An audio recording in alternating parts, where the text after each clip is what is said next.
मागील अनेक वर्षापासून निसर्गाची अवकृपा झाल्याने पडलेल्या दुष्काळामुळे शेतकऱ्यांची दयनीय अवस्था झालेली आहे।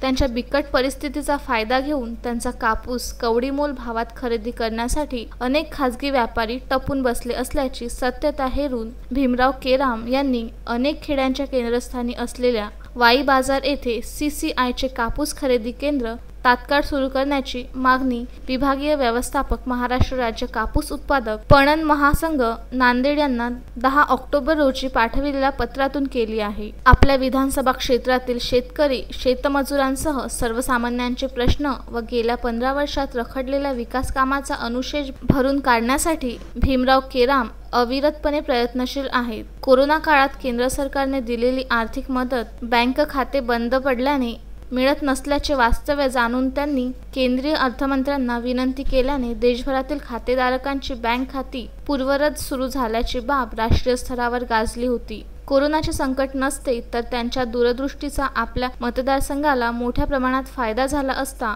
ही बाब त्यांच्या राजकीय विरोधकांनीही आता पटायला लागली आहे। आपल्या मतदारसंघातील वाई बाजार या आदिवासी व दुर्गम भागात सुमारे 20,000हून अधिक शेतकऱ्यांनी कापसाची लागवड केली असून 2 लाख क्विंटल कापसाचे उत्पादन होईल असा शेती तज्ञांचा अंदाज आहे। त्यामुळे शासनाचे कापूस खरेदी केंद्र सुरू झालेच नाही तर त्यांची मोठ्या प्रमाणात फसवणूकच होणार हे मात्र निश्चित। त्यांनी केलेल्या प्रत्येक मागणीला शासनाकडून मिळणारा